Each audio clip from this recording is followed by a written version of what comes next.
Hello everybody, and welcome back to another video showcasing another digital adaptation of a physical board game. And in this episode we're going to be looking at Sagrada. Sagrada is a dice laying game. You are trying to, along with the other players of course, you're trying to complete a stained glass window, and you're basically using the different coloured dice and their values to create, certain patterns on the board, and you collect points in various ways. There's not really much to it. We'll get into it quickly. Again, AI game up. Yeah, let's go for the hard difficulty, shall we? Let's see. Sometimes I can do very well at this game, sometimes I do terribly. It is quite similar to Quilts and Cats of Calico, if you've seen those videos, but instead of being hexagon tiles representing quilt pieces, we've got dice representing the piece of the stained glass. So basically what this is the at the beginning of the game you're given 4 different boards and you pick the one that you want. Now the really cool thing with this game is sorry, in the bottom right corner you'll see like these little diamond pips. These basically tell you the difficulty of each board. So that might then make you wonder, well, why on earth would you pick a more difficult one? You get a bonus, and I'll explain that as we go along. You're also given a private objective, so basically I need to try and get as many green dice into my board as possible, and try and get as higher value as possible. So you count the number of pips on the dice of all the green spaces at the end of the game, all the green dice I've laid at the end of the game, and whatever value that is, I get those number of points. There are other objectives as well. So I kind of want one which has a lot of greens already in, but unfortunately I don't have many. I got lots of yellows, but not many green. What I can maybe do is maybe go for a slightly easier one, and then we can ramp up the difficulty in later videos if people are interested. So let's go for this one, Be a Lux. There's no green in it, but I can fill in quite a lot of the other space with green. Right, I'll explain these later on, but basically these are little tools that you can use during the game to help you out if you're having some difficulty trying to complete your stained glass window. So they're basically ways you can break rules. So basically, in this game, compared to Quilts and Cats of Calico, there are placement restrictions for the dice. You can't have 2 dice beside each other, either vertically or horizontally, of the same color, and you cannot have dice of the same value beside each other, either vertically or horizontally. Diagonally is absolutely fine. So I can't have 2 5s beside each other. I can't have 2 blues beside each other. Obviously, that might then cause problems later on. So you can maybe use these tools to try to fit dice in and break the rules a little bit. So what have we got here? The problem is I've played this game in Spanish, so I don't know the names of these tools. I don't really know them in Spanish either, but it's so weird seeing them in English. But anyway, so tap wheel. So you can move dice around. So basically, once you put dice into your board, they have to stay there. But here you can move up to 2 dice of the same color that match the color of the die on the round track. I'll explain that later on. So basically, I can move up to 2 dice around, which is kind of nice. Running pliers. Oh, okay. You'll see how this works, but basically we're going to be drafting the dice. So there's going to be me and 2 AI. Every round you take 2 dice from the pool that is available. It's done in a drafting style. So if I went first, I would pick the first dice, but then my first opponent would get a draw, and then my second opponent would draw 2. Then my first opponent would draw their second dice, or second die, and then I would draw a die. This will allow you to draft 2 dice immediately, and then you skip your second turn of the round. It means if there are 2 dice that you really need, you can draw them immediately, which is kind of nice. And also maybe block things from your opponent. And then flux remover. What is this? Draft a die, then swap it for a new die from the supply. Oh. So that's, you can then pick up a dice or pick up a die that your opponent might well need, and then you can take any one you want from the supply. But you can't choose the color, but you choose the value. Huh. Okay, so when you take the new die out the bag, you can't choose the color, but you can choose the value. But if there's a dice, or a die rather, that your opponent really, really wants, you can take it. Alright, there's a cost associated with these, which I'll explain in a second. And these are the other objectives. These are all public. So I need to try and get columns of different colors, rows of different colors, so you got basically a 4x5 grid. Columns of 4, rows of 5. So these are the number of points you get for each column, and these are the number of points you get for each row. And then here we have light shades. So for every pair of 1 and 2 I have, then I get 2 points. So I'm going to try and do the first two objectives, because they do get the most points, but they are quite difficult sometimes. So here's my board. Right. And then showing the objectives on the left and right hand side for me to remember. Oh, I'm going first. Nice. Okay, so it means I can explain everything. So these are the boards of my opponents. You can see they've got very different boards to me. And different objectives. They've got a different colour. I don't know what that colour is. I've got to get as many greens in as I can. Or high value greens anyway. They'll have different colours. There are 5 colours in total. You've got purple, blue, red, green and yellow. And then obviously the size of the dice are the thematic thing with the dice numbers, or the die numbers, are the shades of the colours. So yeah, you can see I'm going first, so I get to pick up one of these 7 die, then it passes to my opponents and they draft them, and then I'll have the final turn at the end. And then the one die that is left, that has not been drawn, goes into the top of the screen, and it shows you basically how many rounds you've played, so it acts as a round track.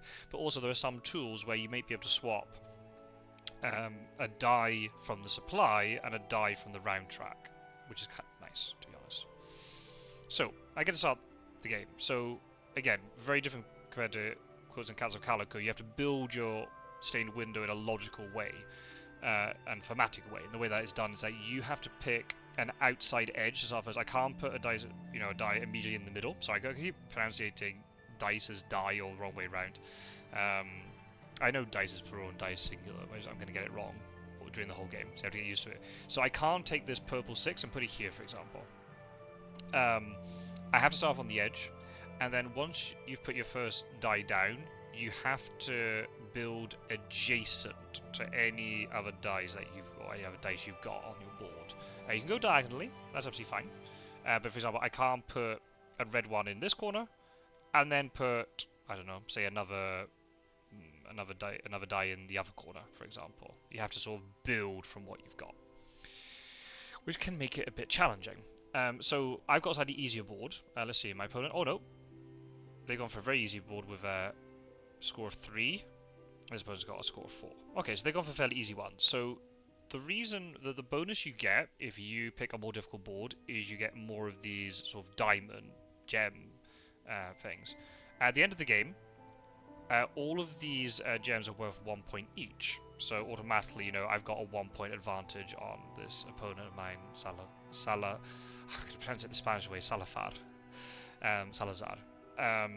However, these sort of diamond gem things are how you use the tools that I spoke about before. The first person to use these tools, it costs them 1 sort of gem each, and then thereafter it costs 2. So they are these diamond gems are a difficulty score, but they're also a currency that you can use for the tools. And then any that you have left over within the game are worth points. So it's a nice little balancing mechanic. So I'm having to look very carefully about what I've got on my board. So there's some spaces which have colours in. These colours means I can't put, for example, a purple one in the red space. That seems very logical. And then the spaces which have numbers written on them, I have to put that number. So for example, I have to put a 4 in the space where there's a 4. All the spaces which are blank, you can put any number or any colour that you want, as long as it doesn't, break the restriction in terms of I can't have 2 reds directly beside each other in a non-diagonal way, or 2 numbers which are the same, adjacent to each other, but not in a diagonal way. So let's get going. The game doesn't take very long once it goes through. So I may as well just start with the reds. There's no yellows here, so I may as well just start, and no greens either, so I'm going to have to just start doing with reds. So I'm going to put I'll put 2 red down here, I can take that purple 6 later, potentially. I'll take one of the blues. Let's go. It can be very frustrating because your opponent can take the one that you want, like that purple 6. So, okay, I don't have many options. I can't put this red 3 here because I've got 2 reds beside each other, so I'm going to have to put a blue 1 in there.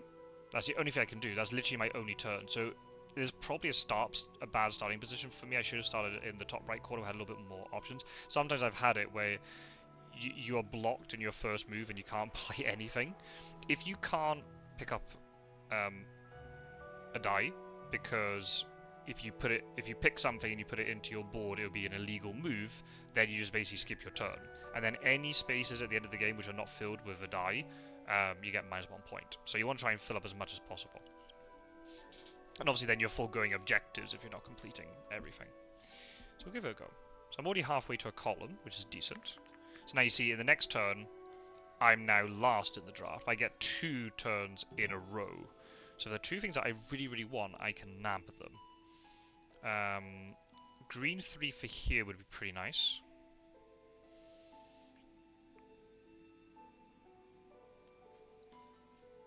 No 2s, so I guess I'll just take a yellow 6. Oh, I did my 2 turns together. I had click. There we go. Yeah, I'll do that.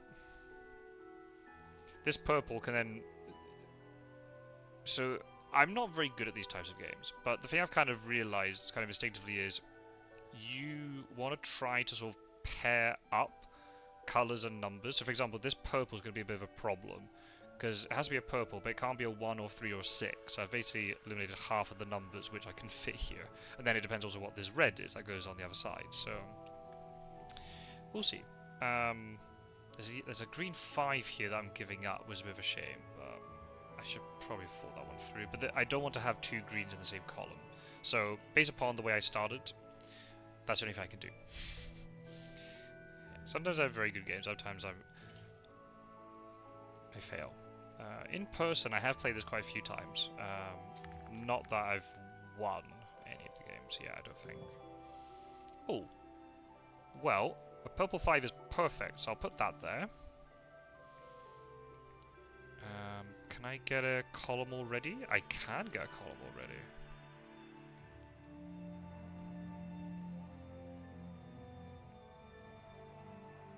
I might as well just complete... Oh.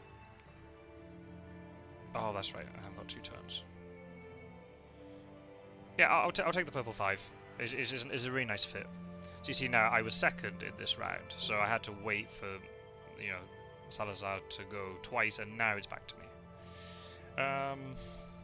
Yeah, that red 2 is still available. This is fine. I've got to place a 2 in the space diagonally from it. That's fine. Diagonal's not a problem. And it means that if I get 2 2s, then it makes that top right corner very easy to fill later. It'll be more colour dependent rather than number dependent, which is kind of nice. You see, that's already round 3 out of 10, so it's very, very quick once it gets going. Right, okay.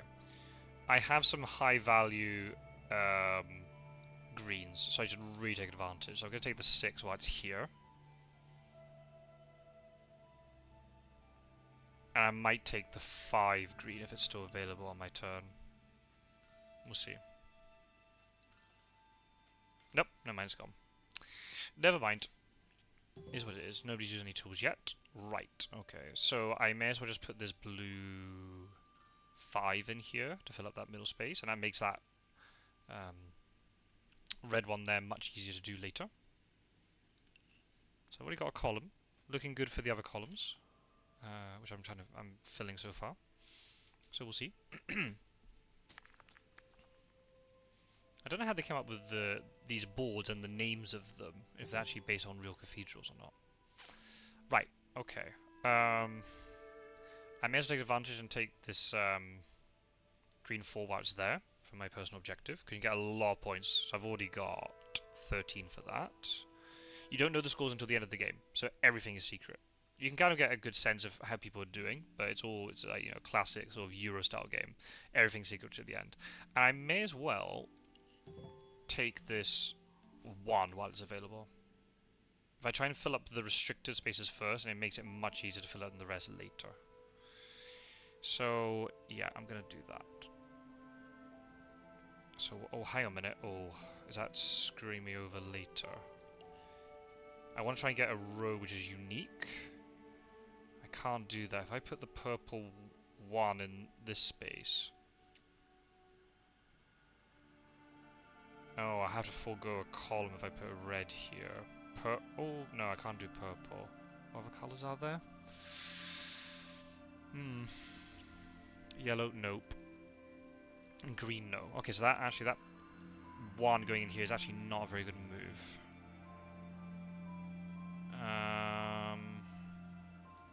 Do I put the purple 3 in here?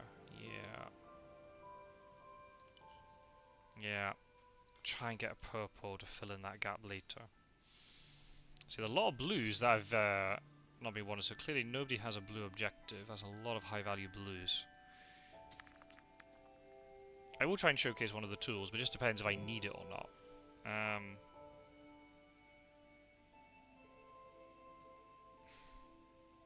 Don't need that. Might need to use this middle one. Right, I can... No. Yeah, I can get a... Oh, no, I need a 2 in there. So what do I need? A purple 2? Oh, that's going to be hard to get. Okay. Where are the yellows when you need them? Right, I may as well get a, this... Well, you know what I'm going to do? No, I'm not going to take that. I'm going to put this purple... 4 down here. Leave this red space free. Because I don't expect my opponent who's going next to take both reds. And I can fill in the red space later. Okay, that was right. Good. So I can put this red 2 in here. So I've got now 2 unique columns. That's 10 points I've already got. I need a purple 2, and I can get that next one. Okay, it's going alright so far. It's going okay. I need yellows though.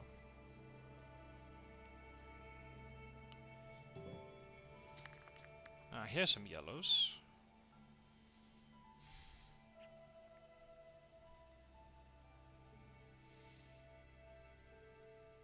I haven't got that row in the top, unfortunately. If I can get a couple of rows, I'll be happy. Rows are much harder to get than columns, so I should prioritize columns, I think.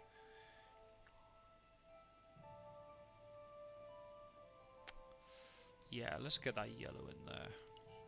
I'll see what happens next. Okay. There, yellows were taken. Actually, that yellow 3 wouldn't have fit there anyway. So, if that's the case, I guess I put this red one in here.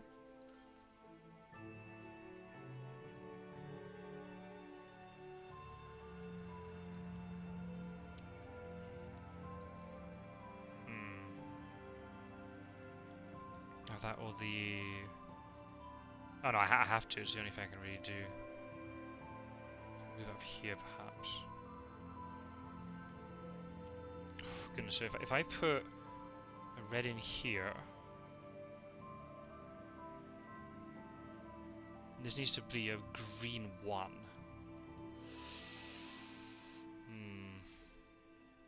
Oh, it's possible.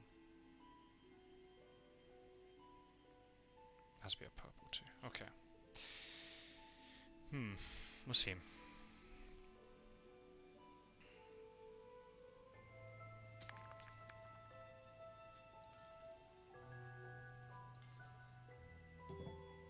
Okay, that's not what I... Oh, I got purple too, though. So I'll definitely take that. Right. Well, I'm going to have to put one of these... Yeah, that's the only one I can really take right now. Yeah, that's the only die I can take. Yellow 1 won't fit here because I've got a restriction. Well, I can place it, but I'll have a restriction later. Yeah.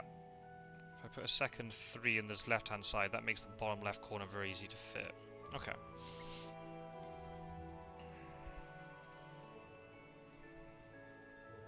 Okay.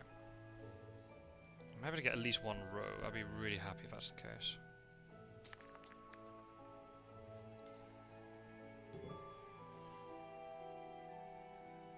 Nope, they're not the ones I want.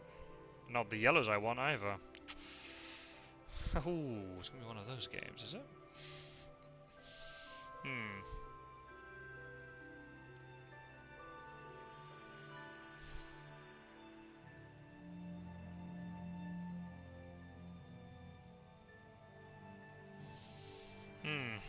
Well, if I can do, let's put a green here, and then I'll work it out on my next turn.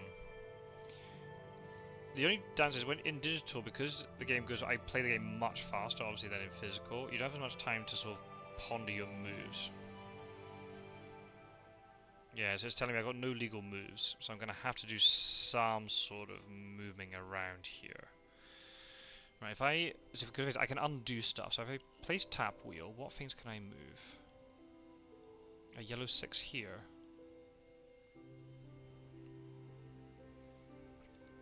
I don't know if that helps, to be honest. Well, actually it does, because I can get that yellow 2 up there.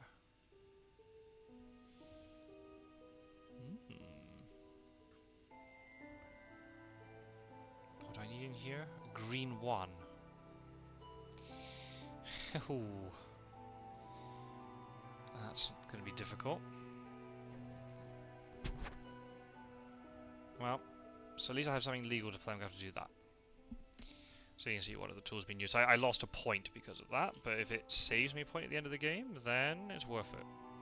Right, cool. I'm going last in this final round, which means I can draft 2 if I need to. Balls. Okay. I've got a purple 3, so that can fit there. How do I deal with this 1?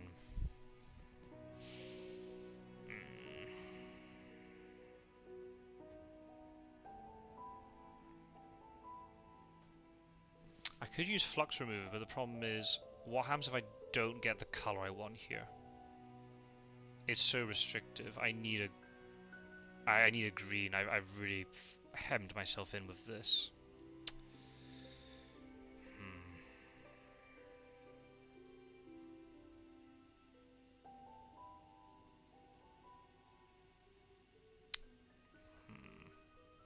Can't move any greens because I'm not up here.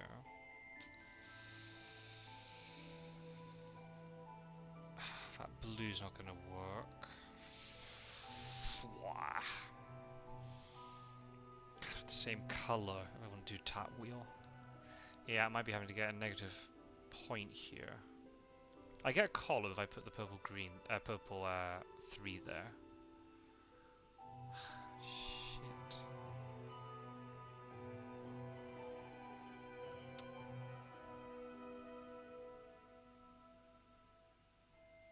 It's way.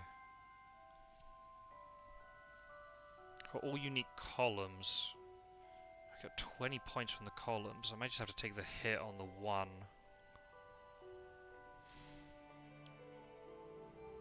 No unique rows, unfortunately. Yeah. Is there any other way I can do it? You're probably all screaming at the screen right now saying, "Oh, do it like that." But I didn't plan my board very well.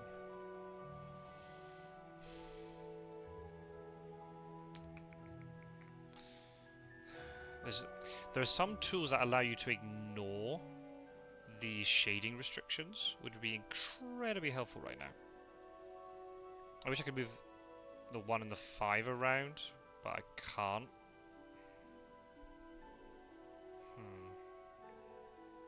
What happens if I don't get the... Well, I guess what I could do is I use running pliers to get a second turn. My opponent's going to draft every green. Green, green. That's a really good last turn for them. Yeah, green here is really good for them too. There's no 5.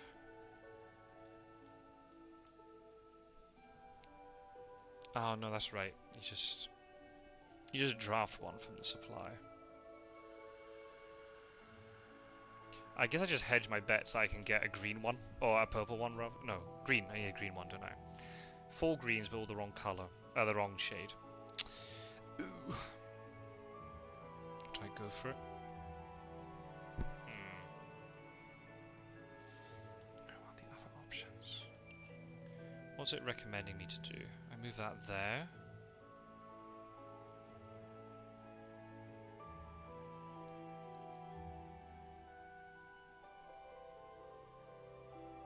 No, I need to get that green 6 out of the way. That's not helpful.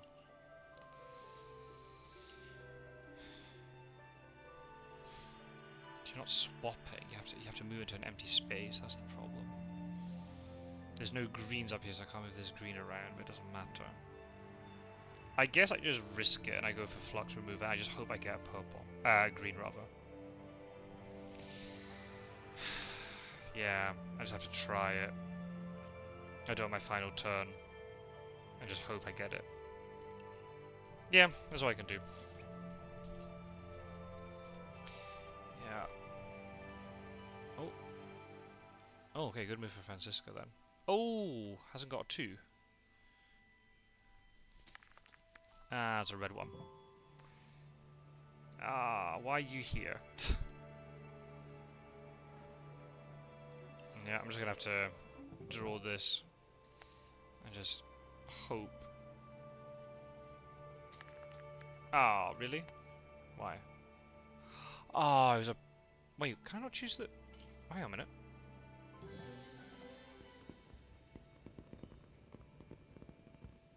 Ah, because it wasn't a green. That's fine. All right, we'll count the points. So I got 1 left over for my tools. Got lots of columns. So that's gonna be a lot of points. No, not as much as Salazar though. Oh dear, I fell really far behind. Oh well, gosh, he trounced. Oh, that's a loss right there. Oh dear. Yeah. So note to self: do not build in a really restrictive corner early on. That didn't work out for me. But then realistically, how far I was 10 points back. So even if I did complete this row, that would have been a unique row. That wouldn't have been enough. I'd still be 4 short.